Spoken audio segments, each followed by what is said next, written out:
हम पढ़ रहे थे कक्षा 10 की गणित चैप्टर नंबर आपका 13.1 क्वेश्चन का, यानी कि आपका दिया गया है यहाँ पे कोई बर्तन है एक खोखला अर्धगोले के आकार का, जिसके ऊपर एक खोखला बेलन अध्यारोपित किया हुआ है। यानी कि इसके ऊपर एक क्या है, बेलन के ऊपर यह रखा गया है अर्धगोला। अर्धगोले का व्यास का मान आपको दिया गया है 14 सेमी और बर्तन की ऊंचाई आपको दी हुई है 13 मीटर। तो बर्तन का आपको जो अंदर वाला भाग होता है उसका पृष्ठीय क्षेत्रफल आपको ज्ञात करना है। तो आओ मिलकर करते हैं सवाल को अच्छे ढंग से। सबसे पहले ये कह रहा है कि एक बेलन, ये हमने बनाया बेलन, इसके बाद में ये आपका बेलन हो गया और बेलन का ये यहाँ से कह रहा है इसके ऊपर एक अर्धगोला अध्यारोपित कर देते हैं। ये अर्धगोला हो गया, मतलब आधा गोला मान सकते हैं हम इसको, क्योंकि ये इसका भाग हो गया। अब आपको इसमें जो जो मान दिया गया है वो मान लिखेंगे। सबसे पहले आपको बर्तन की जो कुल ऊंचाई है वो आपको दे रखी है कितनी, 13 मीटर।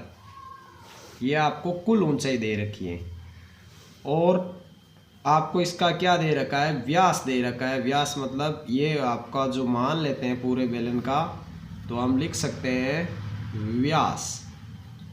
व्यास किसका है, ये है बर्तन का व्यास, बर्तन का, या फिर आप मान सकते हो इसको अर्धगोले का, अर्धगोले का भाग भी आप इसे मान सकते हो। तो आपका व्यास दिया गया कितना, 14 सेमी, 14 मीटर दिया हुआ है, 14 मीटर। अब देखिए प्रश्न में यहाँ पे आपके 14 सेमी है, तो ये भी शायद लिखने में हो गया था आपका, ये भी सेमी में ही है, सॉरी, cm, सेंटीमीटर। अब आपके व्यास जब आपको दिया गया है तो व्यास का आधा हमेशा क्या होता है, त्रिज्या होती है। तो हम लिख सकते हैं व्यास में जब हम 2 का भाग देते हैं तो आपको त्रिज्या प्राप्त हो जाती है। वो आपकी कितनी आ गई, 7 सेंटीमीटर। यानी कि ये हम मान सकते हैं यहाँ से यहाँ तक 7 सेंटीमीटर। और जब ये 7 है तो इसकी भी ऊंचाई भी आपकी कितनी हो गई, ये भी हो गई 7 अर्धगोले। तो हम बेलन की ऊंचाई की यदि बात करें तो टोटल आपकी 13 है, उसमें से 7 जाएगा तो ये 6 आपका क्या हो गया, बेलन की ऊंचाई हो गई। तो आप लिख सकते हो साथ में बेलन की जो वास्तविक ऊंचाई हम ज्ञात करेंगे ना, वो आपके टोटल ऊंचाई में से इसकी जो अर्धगोले की त्रिज्या यानी कि ऊंचाई भी मानते हैं हम इसको, तो ये घटा देंगे तो आपका आ जाएगा 6 सेंटीमीटर। कुल ऊंचाई आप लिख सकते हैं, बर्तन की कुल ऊंचाई कितनी थी आपकी, बर्तन की ऊंचाई कुल से हमें पता चल जाएगा भाई कितना है, 13 सेंटीमीटर है। ये बार बार मीटर में लिखा जा रहा है। तो देखिए जब हमें इसमें निकालना क्या है, बर्तन का आंतरिक, तो आप लिखोगे बर्तन का आंतरिक पृष्ठीय क्षेत्रफल, मतलब ये अंदर वाला जो भाग है इसको निकालना हमें, आंतरिक मतलब अंदर की ओर। तो ये क्या हो गया, ये एक तो हो गया बेलन का आंतरिक और एक क्या हो गया इस अर्धगोले का, अर्धगोला भी इसके साथ में अध्यारोपित किया गया है। तो इन दोनों का आंतरिक पृष्ठीय क्षेत्रफल को जोड़ दो तो देखिए आपका ये हो गया क्या, बेलन का है पहले, तो बेलन का 2 पाई आर एच, ठीक है, तो 2 पाई आर एच ले सकते हैं। और इसका कितना होता है, इसका होता है किसका, अर्धगोले का। तो अर्धगोले का जब हम निकालेंगे तो अर्धगोले का होता है 2 पाई आर स्क्वायर।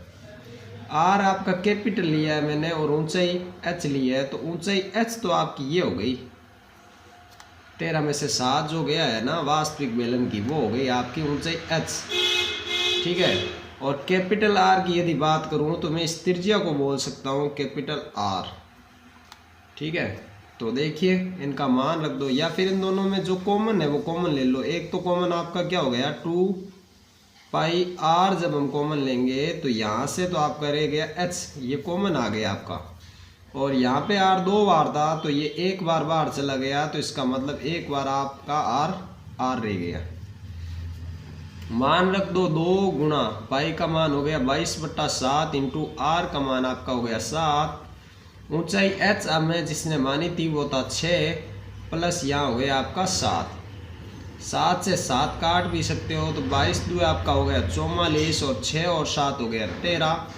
तो यहाँ पे जब हम 14 और 13 की जब गुणा करेंगे तो ये हो गया 3 चौक 12, तो 3 और 1 4, फिर हो गया आपका कितना है 13 है, तो ये हो गया 14, तो 2 8 और 1, ये कितना आ गया आपका,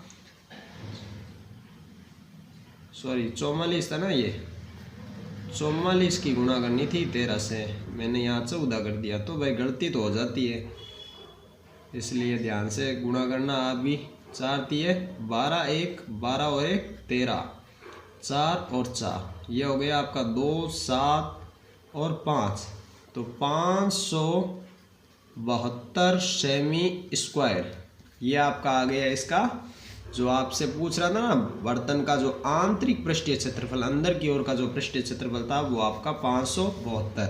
यदि आप हमारे चैनल पर नए हो तो चैनल को सब्सक्राइब करें, वीडियो को लाइक और शेयर करें। धन्यवाद।